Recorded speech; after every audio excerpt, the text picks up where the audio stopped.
How do constitutional rights apply to DV allegations? Imagine facing a domestic violence accusation and wondering how your rights protect you. It can be confusing, especially since family law cases are different from criminal cases. Let's explore how your constitutional rights come into play when dealing with domestic violence allegations. First, the right to due process is fundamental. Under the 14th Amendment, you must be given notice of the allegations against you and a chance to respond before any orders like restraining orders or custody restrictions are made. Courts need to follow fair procedures to ensure your rights are respected. Second, the Fifth Amendment protects you from self-incrimination. This means you can refuse to answer questions that might make you seem guilty. But in family law cases, refusing to answer can sometimes be seen as unfavorable. Judges might think you are hiding something, which could influence decisions about custody or protective orders.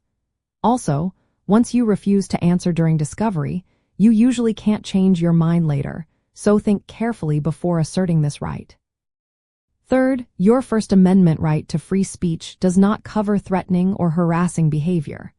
Courts can issue protective orders to stop someone from communicating in ways that threaten or intimidate without violating free speech rights. So, even if you want to speak your mind, courts can restrict communication if it's harmful. Fourth, the right to family integrity under the 14th Amendment protects your family from unnecessary government interference. But when domestic violence is involved, courts often prioritize safety. They can issue no contact or protective orders even if you object, to prevent harm. These orders might limit your rights temporarily but are meant to keep everyone safe.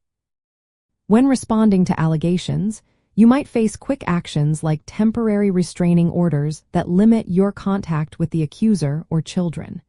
You could lose custody or visitation rights even before criminal charges are settled.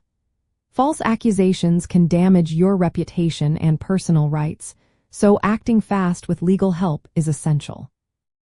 It's important to understand that courts try to balance your constitutional rights with the need to protect victims. They often lean toward safety, which can mean restrictions on your rights until the case is resolved. Always work with a lawyer to navigate these rights carefully. In summary, constitutional rights like due process, protection against self-incrimination, free speech, and family integrity do apply in domestic violence cases.